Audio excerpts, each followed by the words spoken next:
Hey, good morning, everyone. I'm Steve Farrell, a co-founder and the executive director of Humanities Team, and I am here with you live on this beautiful Wednesday morning. I'm coming to you from our studio here in Boulder, Colorado, and I'm going to give this gentleman a proper introduction in a moment, but welcome, Derek Rydall. Really cool to have you with me this morning, Derek.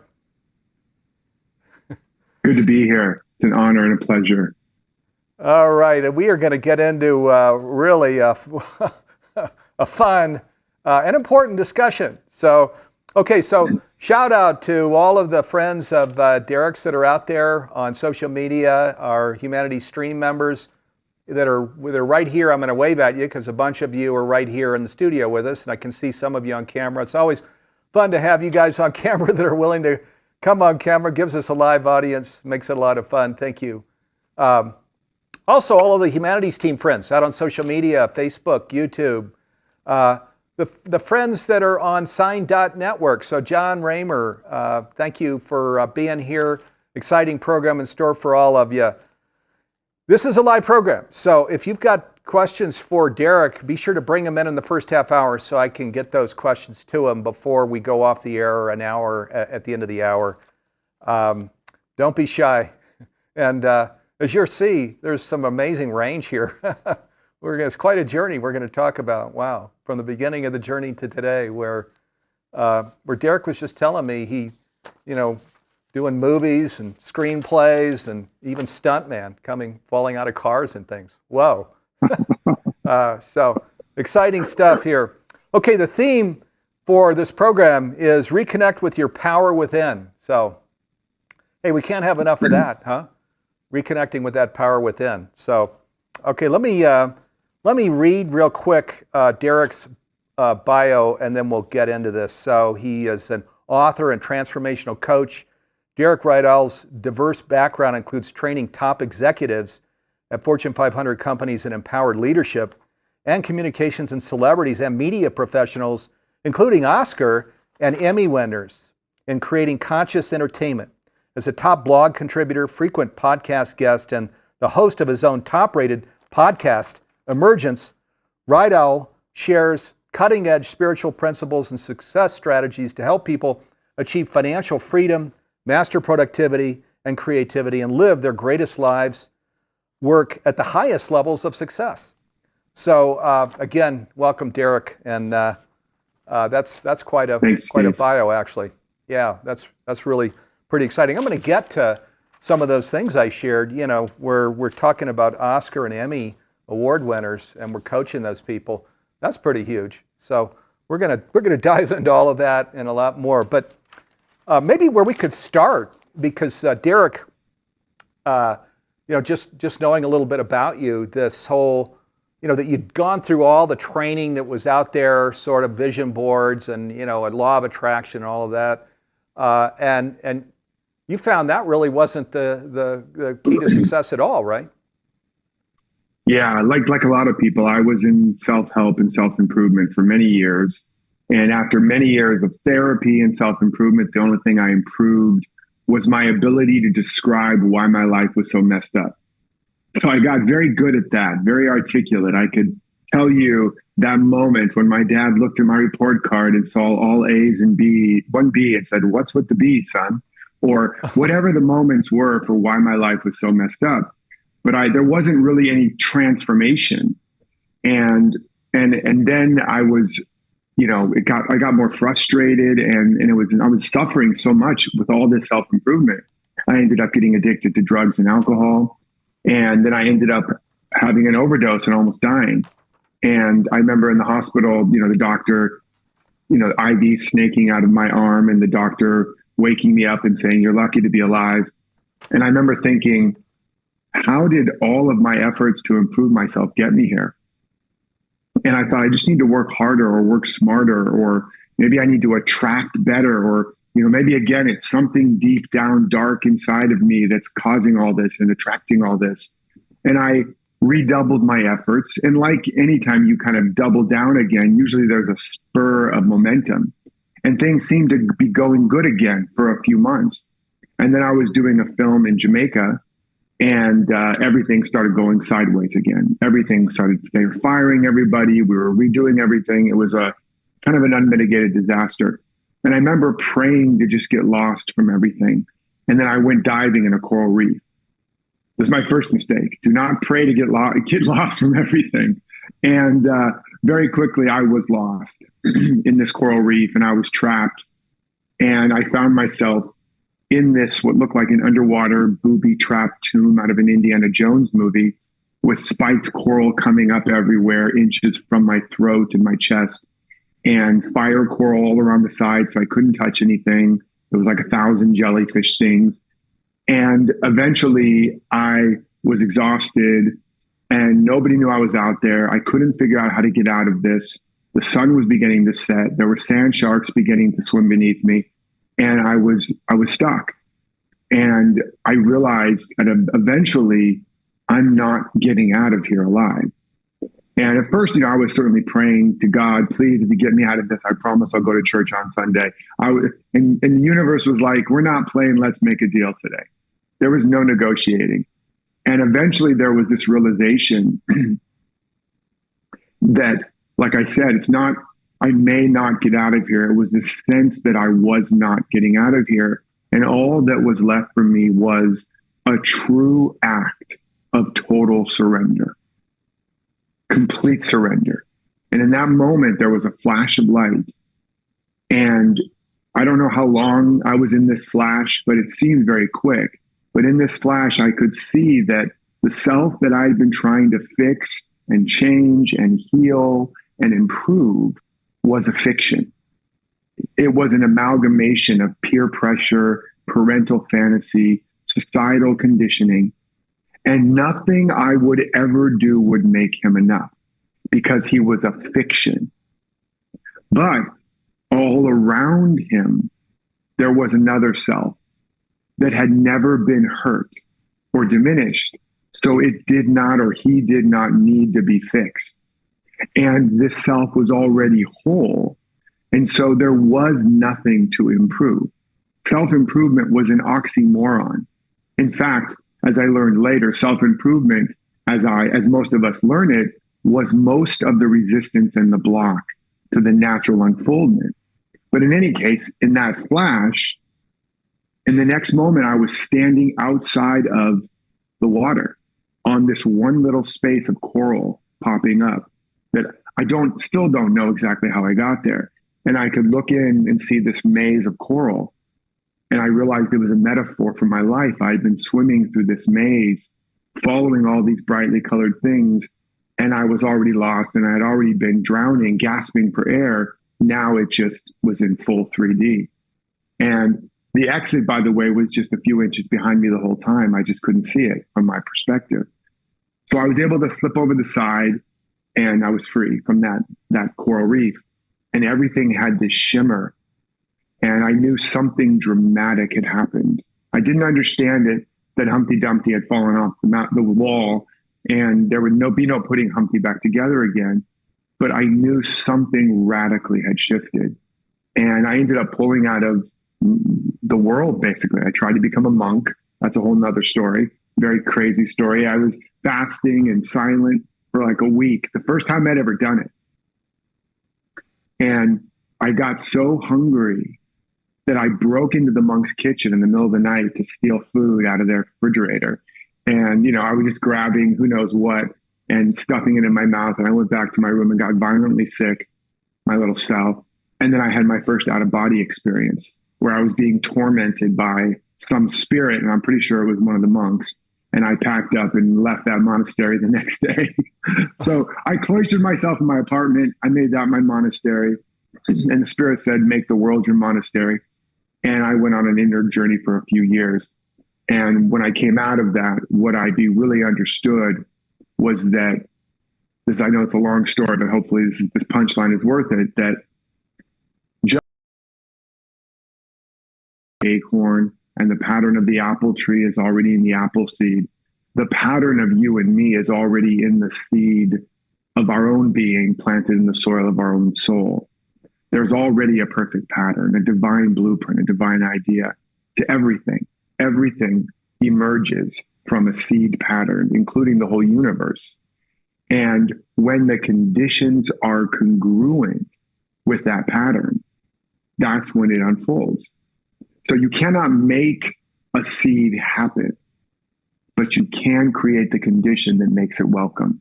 A gardener doesn't force the acorn or the apple seed or the rose seed to become anything. It's not so foolish to believe it can do such a thing. It creates and cultivates the right and the ripe condition, and then that which is already inherent to the seed unfolds and emerges, and that became the law of emergence, and is the title of my best-selling book, Emergence, and the podcast. But that's basically what we're discovering today, and we'll talk about more how it's not just a pattern within you, but it's everything that is needed for its fulfillment. Wow, that was a riveting story, Derek, with a riveting ending. And I don't know if you've ever heard Neil Donald Walsh talk about the very same thing, or he and his conversations with God, right? So, there were 9 books in the series. He's a co-founder, I think, as you know, of Humanities Team. We founded Humanities Team. I remember having breakfast with Neil years ago when he was just getting started out, and going and helping him buy a computer. That was my introduction to Neil. Wow. Well, there you go. Well, there was a conversation there where, as you know, many share that life is a class, actually, to learn things and blah, blah, blah. And so this became part of the conversation. And God said, Neil, what's outside your window? And Neil says, well, a big oak tree. He says, okay, now, that oak tree, what did it start as? Well, it started as an acorn, I guess. That's right. So Neil, do you think everything was put in that acorn that allowed that oak tree to become what it is today? Did it have anything to learn? No. Now, if I love an oak tree that much, do you think that in you, I've given you something less, where you've got to go out and find things, learn things? Or do you think that just all the things you just said, that the DNA, the person that you have become was there all along, and you're just remembering. So yeah, the exact same story, even the same metaphor. Isn't that interesting? That's crazy. Yeah, I never heard that one from him before. That the remembering also is the word remember means to bring the members back, to bring the parts back, to come back to congruence or integrity. Yeah, and the difference that's important to know between, the difference between an acorn or an oak tree or anything in nature and us is that in nature it's indigenous, meaning nature needs to be planted in the generally right conditions, the environment, the outer environment. It's beholden, which means that we carry our environment with us. We're like a walking greenhouse. We are self-effulgent.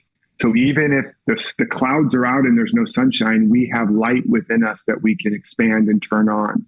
So that's even more powerful, is to know that no matter what we've gone through, no matter what we're going through or growing through, no matter what conditions we're facing, it could be dark. It could be the dark night of the soil, or what I call the dark night of the soil. and it can be just all loss in the valley of despair, and your bank account's empty and your body's. None of that has any determination over your capacity to create the conditions for its unfoldment. And maybe we'll get into how even those conditions are designed for your unfoldment in the same way that in nature the challenges are. But that's the most powerful thing. And this is, of course, what Jesus taught. This is what all the great masters taught. When Jesus said, take no thought for your life, what you shall eat or drink, or wherewithal you shall be clothed, and don't worry about tomorrow, but instead seek first the kingdom of heaven within its righteousness. He's just saying there's a perfect pattern, there's a perfect power. Get connected with that. Don't worry about the rest, and it will unfold according to plan. Yeah, exactly right. So, and there's my yoke is easy, my burden is light. even the Buddha with his quotes were quite similar. The Buddha, Pure, same your thing. pure thoughts Absolutely create same a teaching. shadow of joy that follow you. So yeah, this perennial wisdom that it's all right here, right now. You call it this wholeness, which is talk about, if you would, for a minute, this Emergence program that you created, your podcast, your book, etc. I'll share, and I'll share the names here in a little bit, but Derek has some incredible programs on the Humanity Stream Plus platform. So those of you in Stream that are here on the screen, wow, be sure to listen to about these programs, because they're amazing, and you want to definitely avail yourself of these. So yeah, do you want to just share briefly? And then I've got 3 video clips from these some of these programs that we're going to go look at and talk about here, Derek, in a minute. Actually, maybe it'd be better, like, with a movie clip thing. We're talking about movies before. Show a clip, and then I can expand upon it or expound upon it, kind of like it's a trailer to coming attractions. You got it. Well, we'll do that. Okay, here we go. Let's go, Jim. Let's go look at the first clip here. Then we're going to come back and talk about it.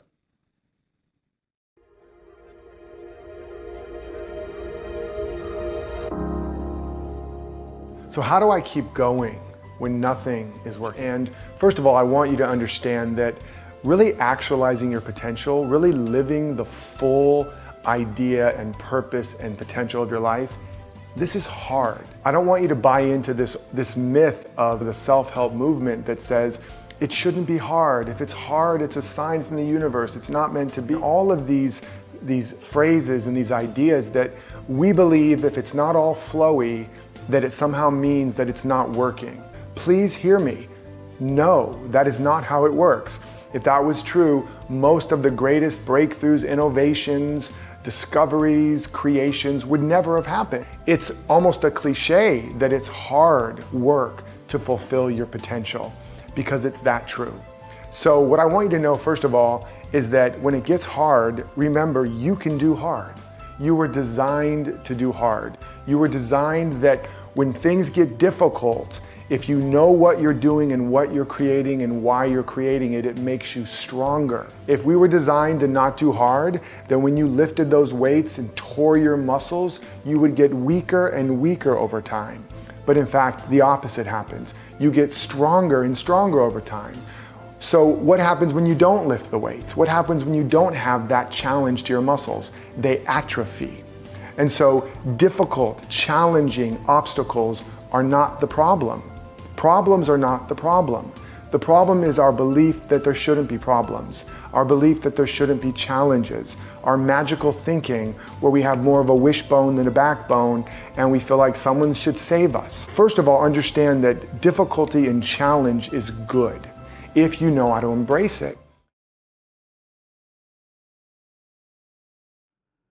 Yeah, I love that. I love that, because there's, of course, it's thought, word, and deed that creates our reality, and too much focus on just kind of visioning and not the word and deed, and just where you're really getting out and just driving it, making it happen. But yeah, take us into that, and then this gets us started into this whole emergence program, the process that you talk about and that you coach people on.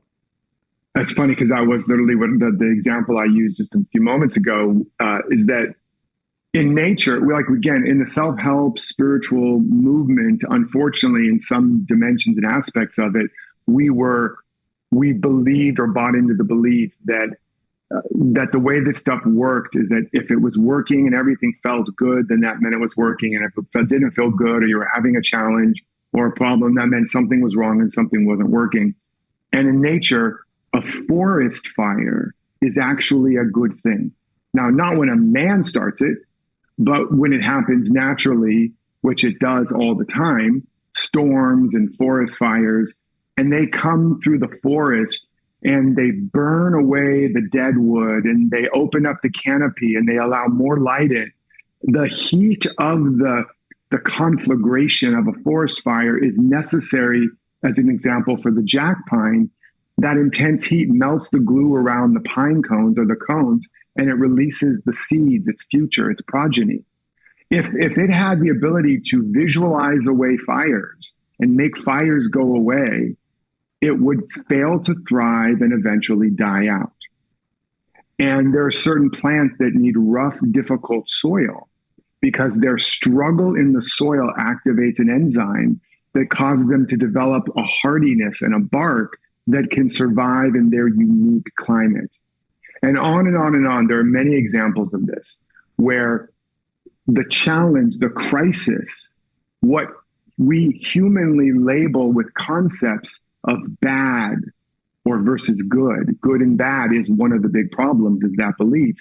That actually is what creates resistance and the block to the natural evolutionary process. Remember, evolution itself, which I believe is not blind, it is the process by which the next best condition is created for emergence of the grand idea. But nevertheless, it's a series of experiments. Evolution is just running experiments. Let's try with one wing. Okay, I'm dead. Let's try with two wings. Hey, that's a little better, right? And it's just trying experiments to discover what's the next best condition for its unfoldment. There's a lot of challenge and crisis and what we even would call pain, like in birth.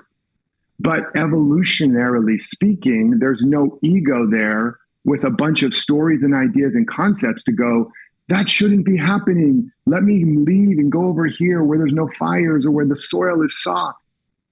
But as human beings, one of our biggest challenges, it's our blessing, which is our ability to have metacognition, to think about what we're thinking about, to choose where we put our attention, to create from whatever dimension of life we want. That's one of the great blessings and what it means to be made in the image and likeness of God. We have the same creative faculty, but it also means we can create matrices, a matrix of belief that has very little or nothing to do with what's true.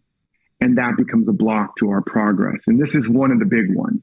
As I said in the video, if it's not in flow, it's not meant to be. That has nothing to do with it. Yes, there's flow, and that's beautiful. But again, look at the life of Jesus, Mother Teresa, Gandhi, Mandela, Dr. King, and many of the great mystics and teachers, and tell me that they did not have their fair share of suffering. Look at Neil Donald Walsh, right? And it was part of that broke down his ego, broke down his concepts, broke down a lot of the previous learnings and opened him up to be a channel of a higher ideal. And then the same is true with us. And I use the example again. And why do I think this is so important for all of us, especially now, but also because in order to grow to whatever your next level is, it's important to understand that you must make a demand upon yourself sufficient to activate the evolutionary impulse. In other words, if I go to the gym and I can do 10 reps of a weight, and I go and I do those 10 reps, and just when it gets to the point where I can't do anymore, I stop, all I've got is maintenance at best. And I might be falling back because life is moving forward. The point where I can't do anymore, the point where it's too hard, the 11th rep is where all of the growth happens. There's no growth reps 1 to 10. There's no growth doing and saying and being and exploring what you already can. It's important to understand that. All growth starts on the other side of I can't. I'm too tired. I don't have enough money. I don't have enough time. I don't have the energy, my body, my bank account, my husband, my wife, my kids, the government, whatever is on the other side of all the reasons why you can't. But there's something that you want. That's where your growth starts. And we must have the courage. As Emerson said, God will not have his work done through cowards. And as I say, you have to have a backbone, not a wishbone. So, there's a strength in us. There's a power. There's a fierceness in us. There's an infinite, inexhaustible wisdom and genius and capacity to love and serve and heal and create and transform everything. But it doesn't just happen to us. It has to happen through us. We have to grow the musculature like a light bulb that was carrying 50 watts but could carry 1,000. We have to upgrade our coil. And that is by knowing what we really, really, really want, especially if it terrifies us, and creating a life and a way of life and a daily way of living that is constantly stepping us out of our comfort zone into the adventure where all the growth and the real evolution can happen. And in that way, you become the change that you've been waiting for, and in many cases, what those around you have been waiting for. Yeah, I love it. We're an emanation of the Most High, and there's no upper limit. And wow, you know, you just keep climbing that ascending staircase. There's no upper limit. You can just keep going. But let me ask you this here, Derek. I mean, first, I'm 1,000% with you, and my life is certainly a reflection of the things that you've talked about. You know, from growing up with a divorced mom and 6 siblings in a little home, and paying for my braces when I was 12. You know, paper route, just $10 a month and stuff, and just pushing myself and stretching and stretching and stretching. So I'm with you on everything you just shared. Now, could actually, Steve, could I add one piece there? Because I want to make sure that that I'm not merely just saying to people, stretch and push harder, although there's a piece to that.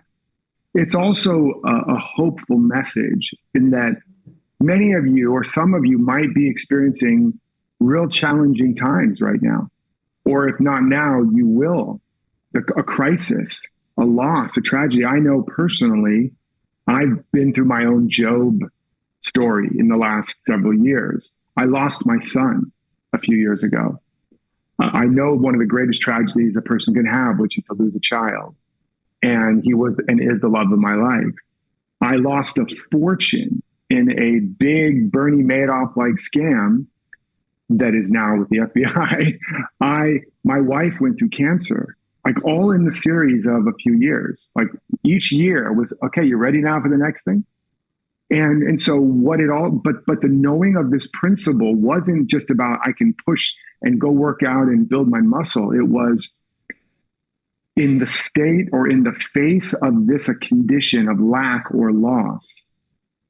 In the seed of that problem lies a greater potential than I've ever been able to tap into. And it's there for me, as painful and tragic and challenging as those experiences were. And like I use the example of, you know, if you run a lot, you develop a runner's heart. Your heart has the capacity to pump more blood without more effort, and to come back to normal much quicker, to recover. Well, when your heart is broken again and again, or broken in big ways, but you still bring love to it, you bring that hope or that faith and that willingness to be more, you develop a lover's heart. And when you're in the valley of lack and limitation and you seem to have lost everything, the economy, your job, whatever, but you dig deep and you are willing to dig deep and touch that faith, that hope, that grace, you develop the mountaintop mindset in the valley, not on the mountaintop, right? You don't need it if you're already in the mountaintop. You develop it when you're in the valley.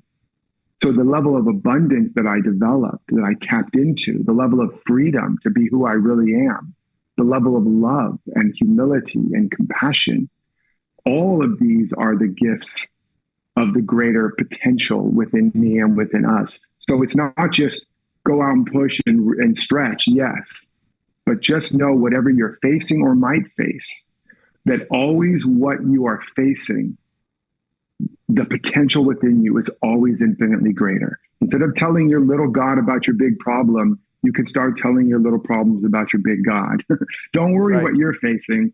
Tell what you're facing. It needs to worry what it's facing, because what it's facing is infinite power and potential. So I just wanted to make that also distinction there. Yeah, no, beautiful. In fact, let me just come in on that, because the other thing I've experienced here is, as we know, the world around us is quite challenged. And so once I let go of my background, I don't know if you know this, Derek, I was in Silicon Valley, kind of in the right place at the right time and starting companies that grew quite large and stuff. But once I let go of that and said, boy, the world around me is challenged. And also I was going through my own personal awakening. And so I could see there was no separated self. This is my true self was in trouble here, you know, which is the world around me. And where I said, okay, let's go serve the true self here. Let's just leave this whole business thing and go, really where the work needs to be done, and just do it as well as I know how. Not perfectly or even always with excellence, but as well as I can. Every day. Yes. And then once I got focused on that, wow, this was where my life really took off. It's like there was this wind at my back of, boy, my son's down there, because we're all sons and daughters, right? The Most High, as you're conveying here. My son's down there, working on things, really trying to do his best to help with this. And wow, I mean, the things then, the synchronicities, the miracles, the resources that show up, all of these things were amazing that we're also a part of this whole journey you're talking about. Does that ring true for you too? Yeah, because I would think, absolutely. Wow, as I hear you talk, it just depends on the different, whatever phase we're in. Sometimes you have to keep believing and standing and taking a stand and this is what faith is, the substance of that which is not seen, and because initially you don't see the results, and that's like I call the dark night of the soil. In wintertime you're digging your roots, or like the Chinese bamboo tree, you plant the seed and you water it and you do all the right things and nothing happens for years and years. And if you don't go strangle the guy that sold you those Chinese bamboo seeds, in year 5, it grows like 8 or 9 stories tall overnight. But really what was happening was it was developing the root system the whole time. And so depending on what you're here to be and do and fulfill, which we don't always know, you might be building a deep root system, and the deeper the roots, the richer the fruits. So there's a degree, and that's why you also have to develop what I call an ability to live more by insight than eyesight, which is kind of the Jedi way. That is beautiful. Yeah, you've got a lot of these: wishbone, backbone, insight, eyesight. Yeah, you got a lot of for the refrigerators here, Derek. That's really very powerful. Yeah. So and true. And I'll just bring this in that. Yeah, it hasn't been some magic carpet ride for me either. We're 21 years old now, humanities team, and for many years where we just really didn't have the model working, I was in urgent care a lot. I mean, I was like, I knew I wasn't going to give up.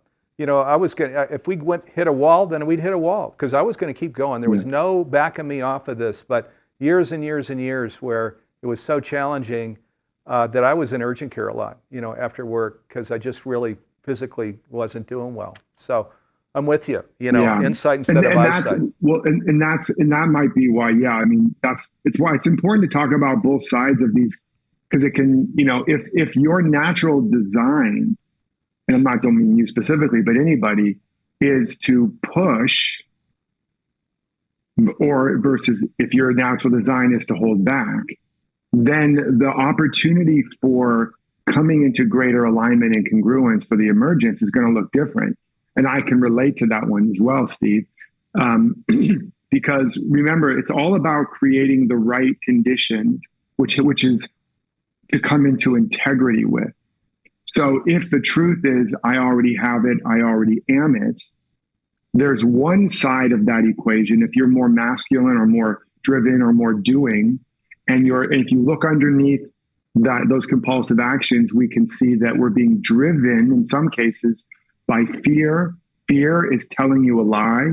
The lie, though, is pointing to a deeper truth that you're being called to apprentice under. And so, when I understand that, so when I see that that's being driven by an idea of I don't have it, or I don't have enough, or I'm not enough, or I'm going to run out, or whatever, the lie is I don't have enough, I'm not enough, I'm going to run out. It's what if it doesn't work? I'm not supported. That's the conditions that are blocking my emergence. Whereas the truth is, I already have it all. Everything is supporting me. If I really believed that, how would I be? What would I do? What would I stop doing? And that, me tweaking the dial there or adjusting there, that might mean, as the Zen saying goes, don't just sit there. I mean, don't just do something, sit there. I might just My practice today might be do nothing, or don't do anything until it's truly coming from a place of inspiration rather than desperation or perspiration. Whereas sometimes I may be waiting and not doing something, and there's a contraction there, and if I look underneath there, I'm not doing because I'm afraid I'm going to fail, I'm going to look stupid, I'm going to get judged, I'm going to, get hurt. That's the lie. The truth is I'm supported, I'm loved, in being all that I'm meant to be. And if I believed that, I wouldn't just sit here, I would do something. And so that's where we have to be aware of which side of the polarity we fall on. Does that make sense? Yeah, I could talk to you about that for a whole hour. It completely makes sense. I think about that too. I'm in the category of, I'm out there. I left a long time ago, the middle kid that would kind of sit there and try and figure it out. And now I'm in the category of slow down, really go into that daily practice, enjoy, relax, take a break, because I'm naturally now just driven to go do things. So yeah, we need to know kind of where we are, and then we come into the practice that supports that. Let's go. We're going to go look at a second video training. This hour is going to go so fast. I told you at the beginning. So we're going to go look at the second little video, and then we're going to talk about it. And then we've got questions. So we're going to start getting to the questions here too. So thank you, viewers, for bringing those, and we'll make sure to get these in front of Derek. So here we go to the next short video.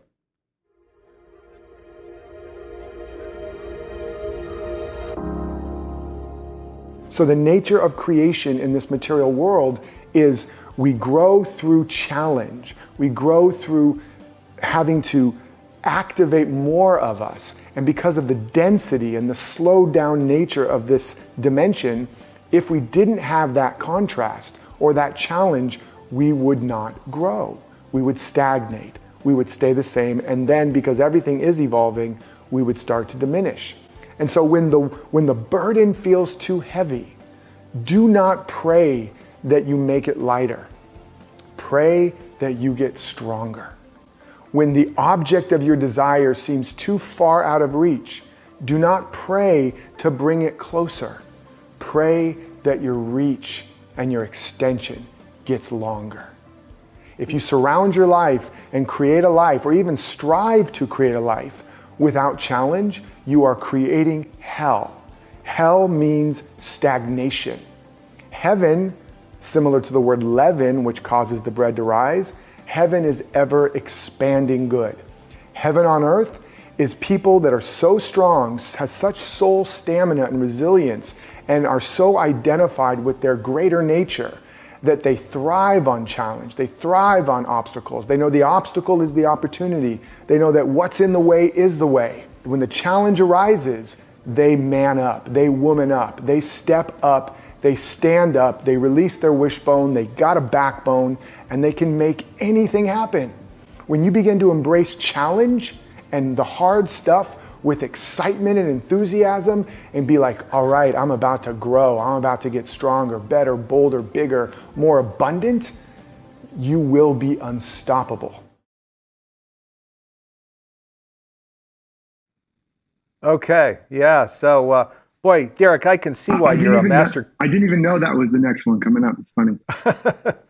Yeah, I can see why you're a master coach. I mean, man, you got it. I tell you, you are just, I'm sure, amazing with the people you coach. Let me share the names of the programs that Derek has on Humanity Stream Plus. So, The Real Cause, How to Cope with Challenging People, The Only Argument You Ever Have, Life is Hard and Why It Must Be, How to Have the Best Year, and then resourced How to Connect with the Power Within. So I'm going to just say, hey, you all in Stream, you guys are crazy if you don't go, check those out.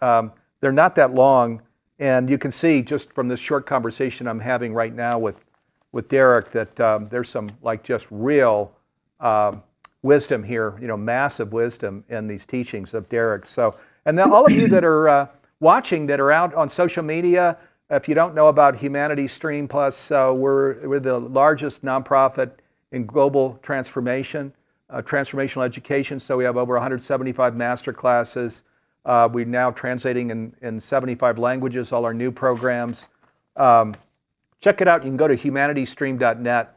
The first modules of these large classes are opened up, so you can check it out that way.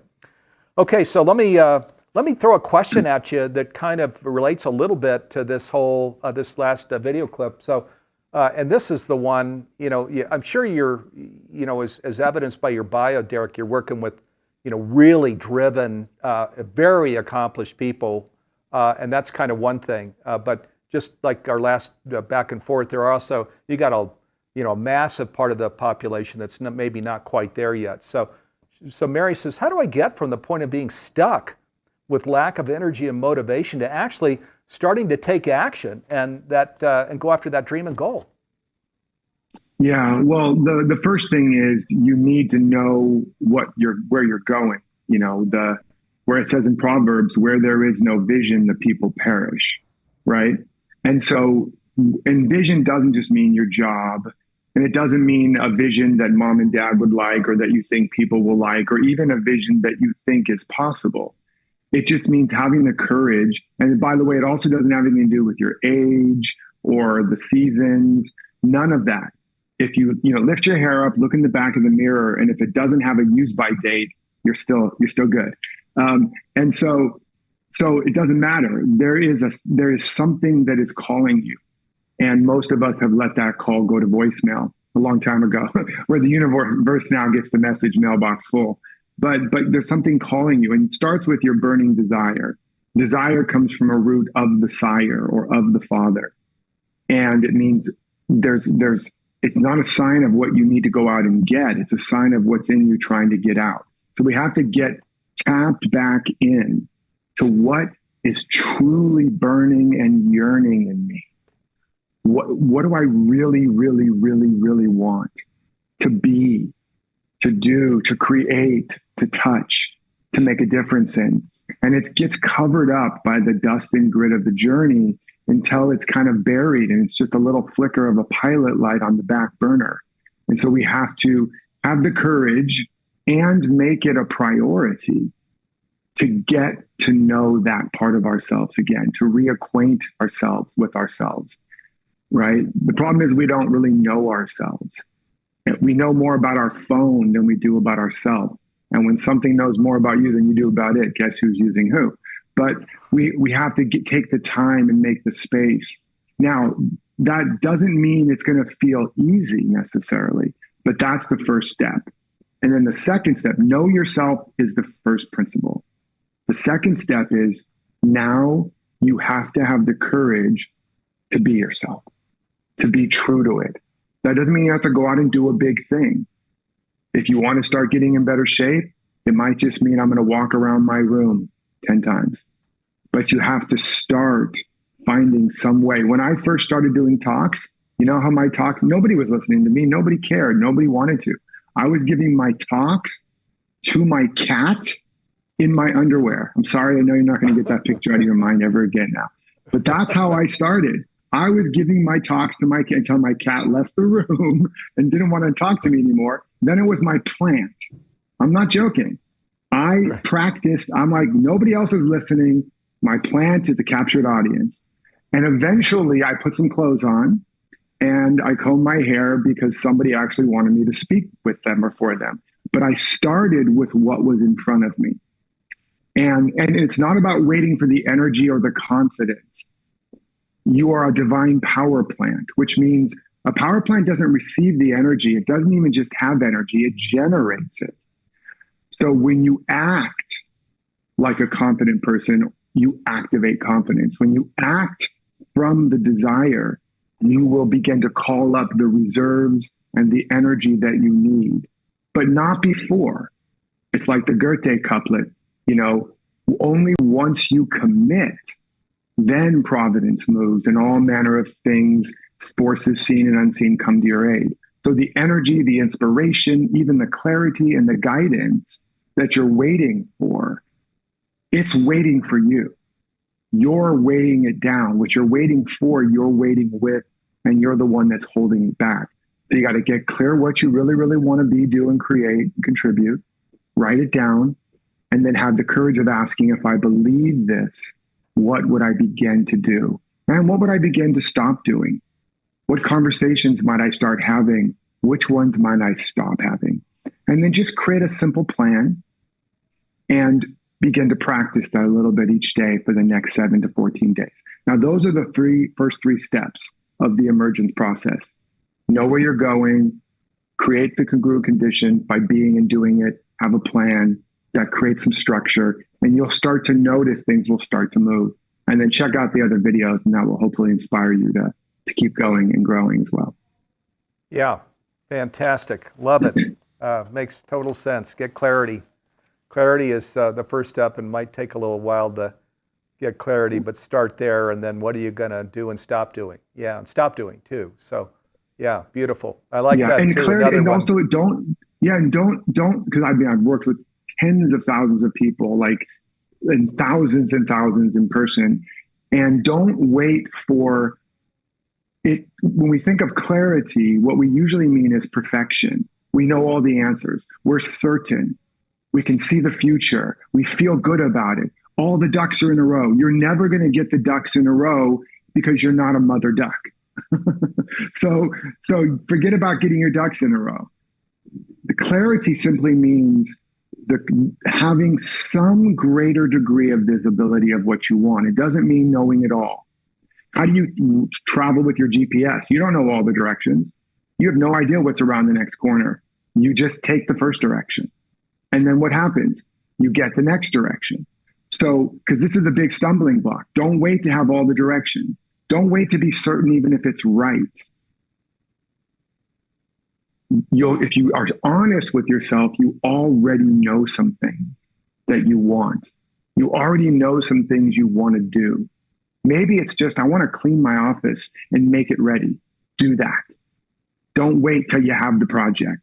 Maybe it's just, I want to write these ideas down. Do that. And what will happen is what was behind it will now be in front of it, and the next step will reveal itself. Don't wait. Yeah. God does not call the qualified. God qualifies the called. Answer the call today, and you will get the next message tomorrow. Yeah, amen and amen. So, and Hallelujah. those first steps are the hardest, because once you get going, then all of a sudden you're at a trot. Then all of a sudden you're at a gallop. I mean, it really just gets easier as you get started. I think back to my early years. Again, divorced mom, brothers and sisters. Small home, kind of sitting on a couch trying to figure out, well, who could I ever be. It's tough, there where you're getting started, and you got these things going through your mind of, can I be anybody? Can I really have a good home and things? As those early, as we're early in the process, it's hard, but it gets easier and easier as we get moving toward these things that we're called to, as you mentioned. Yeah. So I love it. Okay. I mean, it's Newton's laws of physics. An object at rest tends to stay at rest. An object in motion tends to stay in motion. And it gets hard. It's still hard for me. I'm sure for you, when I'm starting something new, there's still the same kind of, is this the right thing? Am I doing it right? What if it doesn't work? What if nobody likes it? What if I throw a party and nobody shows? I mean, I still feel all those things. The difference is I've just practiced enough the cycle to know, okay, let's do it anyway and see what happens. So. Yeah. No, I like to, started 3 things, and 1 was raising a whole bunch of money. 2 were on cash flow. I like the cash flow approach. If you're cash flowing, then you're going to run into challenges. There are going to be moments where you're getting scale, and where you're not on cash flow. So, but as you're mentioning, there's something greater that you were called to. It was never about cash flow anyway. It's about a big vision. If it's a pure vision, then you got a wind at your back, and you just watch that wind blow into your sail.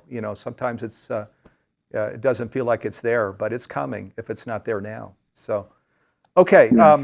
Let me bring you another question, then we're going to go to the third video here. Sure. Joanne wants to know, this is coming out off of Facebook or YouTube. So it says, what is conscious entertainment? And she asks, is it simply about being aware? What is conscious entertainment here, Derek? That's funny. Yeah. It was funny before the call, we were talking about that. And I wrote a book years ago called There's No Business Like Soul Business, which was about that as well. And I mean, the idea is that entertainment, story, and performance, and these things that have now become commercialized into mass media, dance, performance, spoken word, storytelling, these are tools and equipment for living.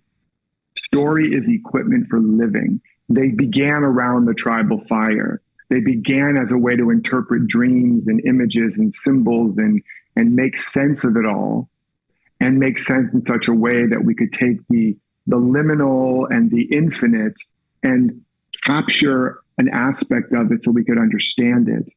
And then we could apply it and we could embody it and instantiate it in our lives. That was the originating impulse of storytelling and performance. It was unlocking and opening codes to allow us to be more present to life and to allow more life to move through us, to understand these archetypal patterns and all that.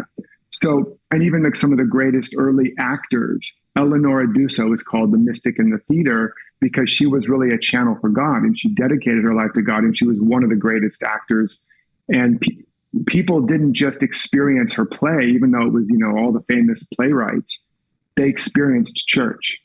When they would go to see Ibsen or Strindberg or Shaw or some of the great playwrights that she was performing in, they would have a spiritual experience. And church and theater were originally the same thing. And eventually they bifurcated. And so conscious entertainment is about, well, first of all, if you are an artist or a creator or want to be media or do anything in media, it's understanding that it is an instrument to channel love or truth or beauty or a higher idea, even if it's in the form of drama or Instagram. That's its ultimate purpose. So if you're bringing that, then you are showing up and bringing light to that area. But also, if you're on the side of receiving it, if you're watching a movie, listening to music, you want to set an intention before you put anything in front of your attention, whether it's a book, a magazine, a movie, a TV show, a song, just like you would if you were reading a sacred text. Let me really see and get the deeper divine message and import of this piece. Well, don't just do that when you're looking at the Bible or the Sanskrit or the Buddha's text. Do that before you watch a movie and watch what happens, right? You will discover mystical messages hidden in our modern movies and media. And you will begin to see actually there's inspiration. God is playing a game of Where's Waldo, kind of peeking behind the curtain, everywhere in the storyline. And you'll just start to see God anywhere. And then it actually prepares you for spiritual literacy, for spiritual sight, so that now you see your Uncle Joe or your Aunt Sue or your Sister Carol, and you don't just see the character anymore. You see the spiritual energy, the spiritual idea, because as Shakespeare said, all the world is a stage and we are but players upon it. So everything becomes a mirror to understand the depths of humanity and of divinity, because it's all a play. Yes, it is. Boy, beautifully said. Love it. Love it. Derek, thank you. So, okay, let's go look at the third, the third short video, and we'll come back. We've only got about 6 more minutes. So here we go.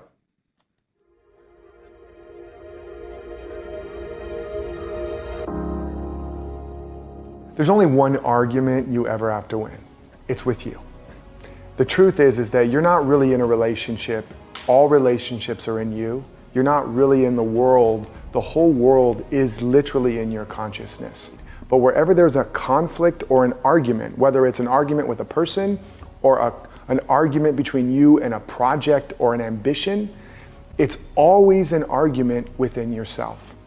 And that's because of certain limited beliefs, but your maps of reality, the belief systems you laid down when you grew up, where you came into this world and you were trying to be your authentic self and go for what you wanted, and you got smacked down and smacked right and left and told, Who do you think you are? There's starving kids in China. Mommy is busy. Why do you want so much? You're so needy. You're so greedy. You're so bad. Kids are meant to be seen and not heard. And you drew a map of reality and decided, this is the world I'm in. It's a world where there's not enough to go around. It's a world where if you want it, you got to do it on your own. Or it's a world where it's wrong to want what you want and to want as much as you want. You got messages that cause you to map out your reality and to decide who you were and what was possible. In most cases, a lot of those decisions in mapping was against your truth, your soul. And whenever you have to believe a lie against your soul, that's what we call a core wound. And you grow up now with a survival kit. Okay, I'm in a world where there's not enough to go around. I'm in a world where if I want it to be, it's up to me. And now I've got all these coping strategies in order to achieve that, or at least to survive in that. But the real you, the you that knows you're meant for more, especially if you're trying to grow, if you've got an intention to realize your full potential. Now what starts to happen is that desire, that impulse of your true nature, your true potential, starts to come into conflict with your map of reality and your self-concept. And this is actually the root meaning of ambition. It means ambi. You're going in two directions at the same time. Like the Zen parable or statement, you're trying to ride two horses at the same time, but they're going in different directions. And that's why ambition killed Caesar, because it's tearing you apart. And then instead of understanding that the struggles, the conflicts, and the obstacles with people, places, or conditions are within you, you think it's out there. And so you argue with the people, you struggle with the condition, you push and pull and fight in a tug of war that you will never win. It will take you down, it will burn you out, it will break you apart. You know what I'm talking about. Why? Because the argument and the conflict isn't out there. It's 100% in here.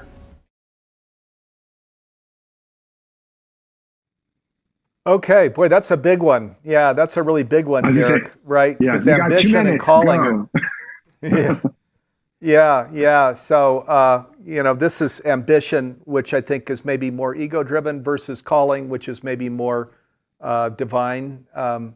Because, where you were, that metaphor that you use of ambition, that reminds me of, Silicon Valley, what I would see, there starting companies and things, versus where this whole conscious living area where it's more calling, and there's some, like you share, we're all, God doesn't call the qualified, God qualifies those who are called, So we're called, we stay true to that calling, and then some really beautiful things happen. But that's a little different than ambition, isn't it?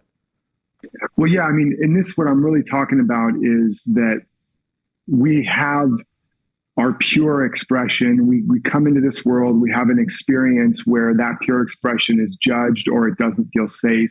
We develop a map of reality that is not a match to that. And that's the core wound. When we have to believe a lie about ourselves, about our soul to survive, that's the core wound. But what happens is as we go on in life, we are not really living in reality. We are experiencing reality through the filters of our own maps of perception. And we're not really in a relationship with someone else. We're in a relationship with a perception of ourself, a shadow. And that's why this thing was about winning the argument within, winning the war within. This is why Jesus said you have to love your enemy, and the enemy is in your own household. This is why Jesus said to all the accusers of the prostitute, remove the speck from the plank from your own eye before you try to judge the speck in her eye. And he was writing all their sins in the sand. He's like, in other words, right. What we're seeing out here is a projection of our own inner perception of ourself and our ideas of the world. And if we want to win the war or end the conflict, whether if it's with a partner or with an employer or with the world, we have to recognize that we're not in the world. The world is in us. And we have to meet those parts of ourselves with love, compassion, understanding, and patience, and they will be redeemed. They will be understood. when they are heard and held and beheld, they become whole. And then what happens is now wholeness and harmony and love and compassion is the world we live in within ourselves. And now when we look out at the world, we don't draw that to us. Or if that comes to us, it is healed because we don't live in that world anymore. And we become the light of the world in that, to that degree. But, whether it's in your business or your family or your marriage, the argument you must win is the one within. Yeah, amen. So that was a good, if we were going to try and overview what oneness is, I think that overview is kind of it, where it's not just a concept that's a logic center of our mind, it's a wisdom center of our soul. We now really are deeply in it and living it. And that was a beautiful description of that. So yeah, this whole hour, wow. I said at the beginning, this is going to be a great hour. So fantastic. Yeah, Derek, really appreciate you sharing lots of great wisdom here. So, and again, the real cause, how to cope with challenging people, only argument you ever have, life is hard and why it must be, how to have the best year, and then how to connect with the power within. So these are programs that are all on Humanity Stream Plus now. Boy, go check them out. Don't miss this opportunity. So Derek, been fantastic having you with us. Is there any website that you'd like people to go to follow you and your work? Sure. You can go to Derek Rydall, DerekRydall.com. And there's a bunch of free stuff on there as well you can check out. You can also check out my Emergence podcast on iTunes and my Emergence book. There's other books out there, but you could start with that one. And that would be a great start. And of course, the Humanities team material, I think is a great place to start.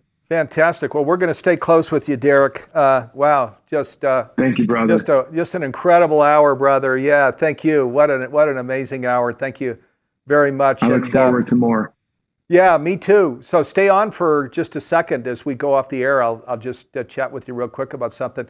So hey, everybody, we're back next week. Every Wednesday, 9 a.m. Pacific, 12 noon Eastern. We're on live. So. This has been a great program, and next week after, amazing guests coming. So get ready. Thanks, everybody. Thank you for joining us. I want to thank as well. Yeah, let me thank my partners and colleagues too. We can pull the camera back. You can see Jim Gray, who's manning there. That's me on the couch. Jim over there. Jim, thank you. It makes it look easy. We're all coming in live from all over the world, and he brings in these videos and almost never have any hiccups. So, and then Nanette Kennedy, Dee Meyer, Garth Catterall, so Andy Guski, Karen Watson. There are many. I have many partners and colleagues who make this program possible. Thank you, guys. And again, I want to viewers. Thank you for spending the hour with us. I think as I said at the beginning, you're going to be rewarded, and I know you were. This is an incredible hour. Thank you. Yeah. Okay. Take care, everybody. Peace and love and blessings. That you'd show up because. Yeah. Everybody. Yeah. Great wisdom, Derek. Gosh, so appreciated. Peace and love and blessings, everybody.